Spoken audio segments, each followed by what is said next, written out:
नमस्ते, मेरा नाम है राधिका और आप सभी का मेरे चैनल में स्वागत है। तो लास्ट वीडियो में हमने डोळ्याचा भाव इस लेसन को एक्सप्लेन किया था। आज हम उसके क्वेश्चन आंसर्स देखने वाले हैं। तो चलो वीडियो को शुरुआत करते हैं। तो इसमें हम क्या देखने वाले हैं, तो क्वेश्चन आंसर्स कैसे लिखे जाते हैं या ऑन वर्ड में आप उसके आंसर्स कैसे लिखोगे।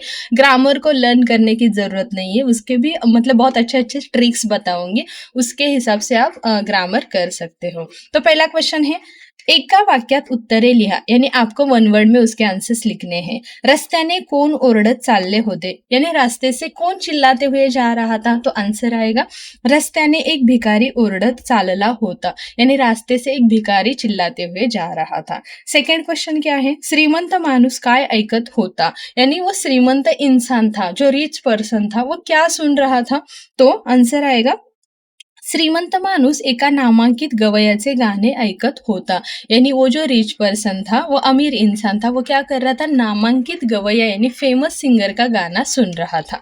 थर्ड नंबर का क्वेश्चन आएगा, श्रीमंत माणूस भिकाऱ्याकडे प्रथम कशाची मागणी करतो, यानी वो जो अमीर इंसान है वो फर्स्ट उस भिकारी से क्या मांगता है, तो आंसर आएगा श्रीमंत माणूस भिकाऱ्याकडे प्रथम त्याचा एक डोळा मागतो, तो वो जो अमीर इंसान था उस भिकारी से उसकी एक आंख मांगता है। नंबर का क्वेश्चन क्या आएगा, एका डोळ्याची किंमत किती, यानी एक आंख की कीमत कितनी थी, तो आंसर आएगा एका डोळ्याची कीमत 1 लाख रुपए होती, यानी एक आंख की कीमत 1 लाख रुपीज थी। तो उन लोग की जो डील थी वो 1 लाख तक चली गई थी। फर्स्ट उन्होंने क्या बोला था, 100 रुपीज, उस भिखारी ने 100 रुपीज कीमत मांगी थी, फिर उसके बाद 1000 बोला, फिर उसके बाद 10,000 बोला, और लास्ट वाली जो डील थी यानी लास्ट मोमेंट पे उस भिखारी ने कितने मांगे, तो 1 लाख रुपीज उस अमीर इंसान से मांगे थे। इसीलिए इसका आंसर क्या आएगा, तो एक आंख की कीमत 1 लाख रुपीज थी। फिफ्थ नंबर का क्वेश्चन है, आपला देह कसा आहे, यानी हमारा जो देह, हमारा शरीर कैसा है, तो आंसर आएगा आपला देह अनमोल मौल्यवान धड़धाकट आहे, यानी हमारा जो देह है वो कैसा है, अनमोल यानी बहुत इंपॉर्टेंट है, मौल्यवान यानी जिसकी कोई कीमत नहीं लगा सकता, धड़धाकट यानी हेल्दी वाला है। ठीक है, इस तरह से आपको इसका आंसर लिखना है। उसके बाद आएगा योग्य जोड्या जुड़वा, यानी हमें मैच द फॉलोइंग करना है। नामांकित का क्या हो जाएगा, गवई, नामांकित यानी फेमस, गवई यानी सिंगर। धट्टकट्ट देह, धट्टकट्ट यानी हेल्दी, देह यानी बॉडी शरीर। श्रीमंत यानी रिच कौन था, मानुस यानी पर्सन, एक रिच पर्सन था। ओरड का आएगा खोटी, ओरड यानी उसका जो चिल्लाना था वो कैसा था, खोटा यानी छोटा था। अनमोल का क्या हो जाएगा, शरीर, अनमोल यानी इंपॉर्टेंट क्या है हमारे लिए, हमारी बॉडी, हमारा शरीर इंपॉर्टेंट है। सो इस तरह से आपको इसके आंसर्स लिखने हैं। उसके बाद आएगा रिकाम्या जागा भरा, यानी fill in the blanks. First वाला है, देवा तू माझ्यावर खूब डैश डैश आहेस, यानी भगवान तूने मेरे ऊपर बहुत किया है, क्या किया है, अन्याय। तो आंसर क्या आएगा, अन्याय केला आहेस, यानी तूने मेरे ऊपर बहुत जुलूम अन्याय किए हैं। सेकंड आएगा, तो एका डैश डैश गाणे ऐकत बसला होता, यानी वो क्या सुन रहा था, तो नामांकित गवयाचे गाने, यानी वो एक फेमस सिंगर का गाना सुन रहा था या सुन के बैठा था। थर्ड वाला आएगा, श्रीमंताने विचारले डैश डैश आहे का, तो आंसर क्या आएगा, तुला पैशांची गरज, यानी वो अमीर इंसान ने उस भिखारी से पूछा कि तुम्हें पैसों की जरूरत है क्या। फोर्थ आएगा, मला तुझा डैश डैश पाहिजे, यानी मुझे तुम्हारा डैश डैश चाहिए, तो क्या, एक डोळा, मतलब मुझे तुम्हारी एक आंख चाहिए। फिफ्थ आएगा, भिकाऱ्याला डैश डैश जमेना, तो आंसर आएगा हिशेब, यानी उस भिखारी को उसकी काउंटिंग जम नहीं रही थी, मतलब पूरे देह की, शरीर की कीमत कितनी होगी उसका वो हिसाब लगा रहा था, तो वो हिसाब उसको जम नहीं रहा था। उसके बाद आएगा थोडक्यात उत्तरे लिहा, यानी थोड़े बड़े आंसर्स लिखने हैं। पहला क्वेश्चन है, भिकारी रस्त्याने का ओरडत चालला होता, यानी वो भिखारी जो है वो रास्ते से चिल्लाते हुए क्यों जा रहा था, तो आंसर आएगा देवाने आपल्याला राहायला घर, अंगावर घालायला चांगले कपडे व पुरेसे खायला प्यायला दिले नाही। भगवान ने मुझे रहने के लिए घर, अंगावर घालायला चांगले कपड़े यानी पहनने के लिए अच्छे कपड़े, वो पूरे से खायला प्यायला और भरपेट खाना पीना, मतलब खाने के लिए ना पीने के लिए दिया है। आपल्यावर खूप अन्याय केला आहे, यानी मेरे ऊपर बहुत अन्याय किया, बहुत जुलूम किए हैं, असे म्हणून आपल्या गरिबीची तक्रार करत भिकारी देवाला दोष देत रस्त्याने ओरडत चालला होता, और इसीलिए वो भगवान को अपनी जो गरीबी है उस गरीबी की कंप्लेंट करते हुए भगवान को दोष दे रहा था, यानी उनके ऊपर इल्ज़ाम लगा रहा था। ऐसे मतलब वो चिल्लाते चिल्लाते रास्ते से जा रहा था। सेकंड वाला आएगा भिकारी का घाबरला। तो भिकारी क्यों डर गया? आन्सर आएगा श्रीमंत माणसाने आपल्या नोकराकरवी भिकाऱ्याला वर बोलावले। तो वो अमीर जो इंसान है वो अपने नौकर के हाथों या नौकर से बोलता है कि उस भिकारी को ऊपर बुलाओ। असे मोठ्या घरातून बोलावणे त्याला कधी आले नव्हते। ऐसे किसी बड़े इंसान ने आज तक उस भिकारी को कभी नहीं बुलाया था। आपल्या ओरडण्याने त्यांना राग आला असेल व हळू ओरड अशी ताकीद मिळेल असे वाटून भिकारी घाबरला। तो उसको डर लगता है कि शायद ये किसी ऑफिसर का घर रहेगा, तो मैं जो चिल्ला रहा हूँ उसकी वजह से उन लोगों को तकलीफ हुई होगी, तो तू इतनी जोर से क्यों चिल्ला रहे, धीरे आवाज से चिल्लाना, ऐसी धमकी, ताकीद यानी धमकी मिलेगी। मतलब ऐसा उसको लग रहा था, इसीलिए वो क्या हुआ, तो डर गया था। इस तरह से आपको इसका आंसर लिखना है। थर्ड आएगा श्रीमंताने भिकाऱ्याजवळ पैशांच्या बदल्यात काय मागितले। तो अमीर जो इंसान था उसने भिखारी के पास पैसों के बदलों में क्या मांगा? तो आंसर आएगा श्रीमंताने भिकाऱ्याजवळ पैशांच्या बदल्यात त्याचा एक डोळा मागितला। तो वो अमीर इंसान बोलता है मैं तुम्हें पैसे देने के लिए रेडी हूँ, बट मुझे तुम्हारी एक आंख चाहिए।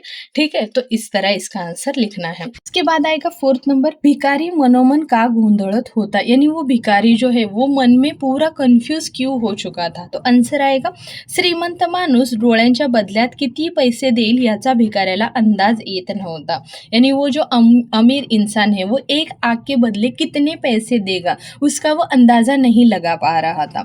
100 रुपये, 1000 रुपये, मग 10,000 आणि शेवटी 1,00,000 अशी किंमत वाढत गेल्याने आपण फारच कमी किंमत सांगतोय असे वाटून तो मनोमन गोंधळत होता। यानी पहले उनकी जो डील थी वो कितने में तय हुई थी, 100 रुपीज़। फिर भिखारी को लगा कि मैंने कम बोला है, तो फिर वो 1000 यानी 1000 रुपीज़ बोल देता है। उसके बाद फिर भी लगता है कि जैसे वो अमीर इंसान हाँ हाँ बोलते जाता है, ठीक है मुझे 100 तो हाँ मैं रेडी हूँ, 1000 रेडी हो, फिर उसके बाद 10,000 यानी 10,000 बोलता है, फिर भी अमीर इंसान बोलता है कि मैं रेडी हूँ।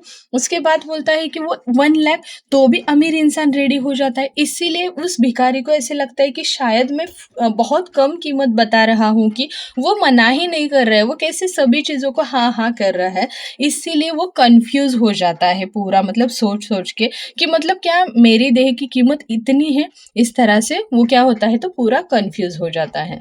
उसके बाद आएगा 5th नंबर का, भिकाऱ्याच्या मनात कोणता विचार आला। तो उस भिखारी के मन में कौन सा वाला विचार आया, तो इसका आंसर हमने नेक्स्ट पेज पे लिखा है क्योंकि यहाँ पे जगह नहीं है।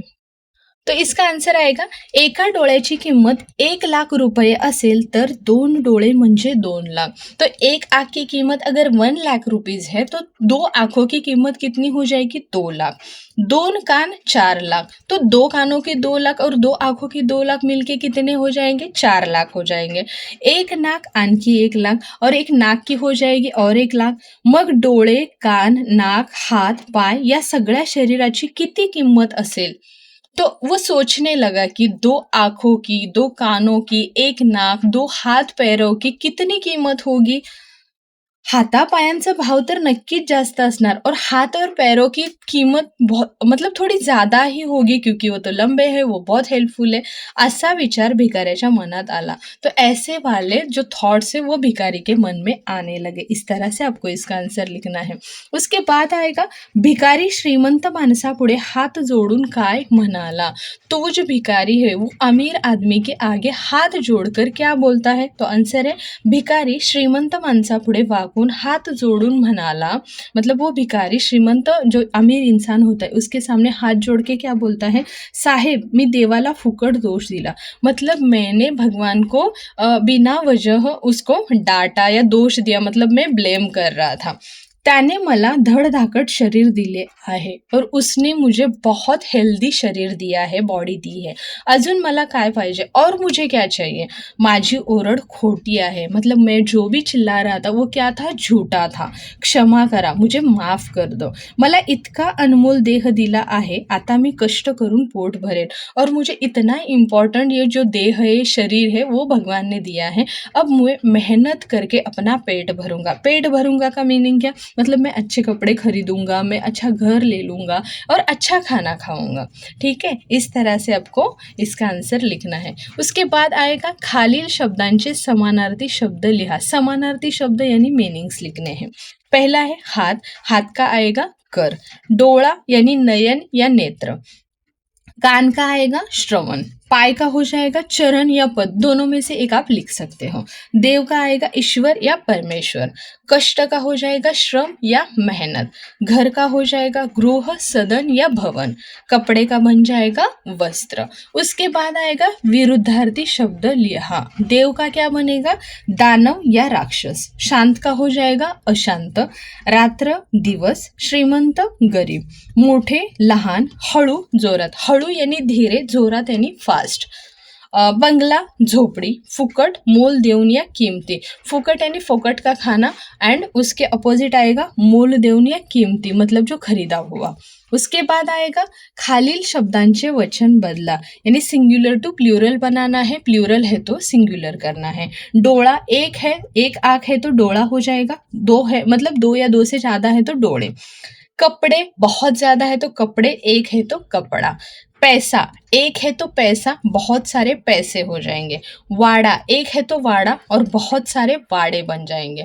उसके बाद आएगा खालील शब्दांची लिंग ओळखा, यानी जेंडर फाइंड आउट करना है। यहाँ पे क्या बोला था वचन बदला। अगर यहाँ पे आपको ऐसे आया कि वचन ओळखा यानी सिंगुलर है या प्लूरल है, वो हमें फाइंड आउट करना है। ओळखा यानी फाइंड आउट करना, बदला यानी चेंज करना है।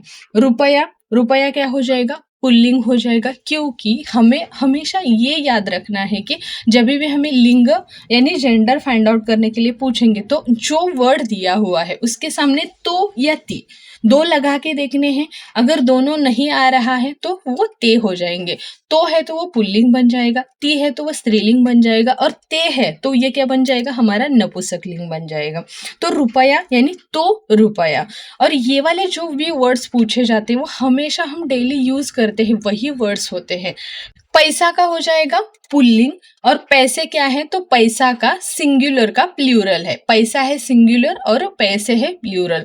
तो पैसा जैसे पुल्लिंग बनता है वैसे पैसे भी पुल्लिंग ही बनेगा। क्यों? क्योंकि वो उसका सिंगुलर फॉर्म है। अभी पैसे के कैसे मतलब पैसा का कैसे बोलेंगे तो पैसा, तो आया है तो ये क्या बन गया हमारा पुल्लिंग। गली ती गली यानी स्त्रीलिंग। देव तो देव यानी ये बन जाएगा हमारा पुल्लिंग। सो इस तरह से आपको इसके क्वेश्चन आंसर्स करने हैं। आई होप कि आपको ये लेसन समझ में आया होगा। अगर आपको मेरे वीडियो समझ में आ रहे, पसंद आ रहे तो चैनल को लाइक शेयर एंड सब्सक्राइब कर दीजिए। एंड ऐसे ही दूसरे भी जो सिलेबस है जैसे कि सप्तरंग है, माउली है, सुलभ भारती है, उसके भी वीडियोस अपने चैनल पे अवेलेबल है, प्लेलिस्ट में जाके आप देख सकते हो। मिलते हैं नेक्स्ट वीडियो में नेक्स्ट लेसन के साथ, तब तक के लिए बाय बाय।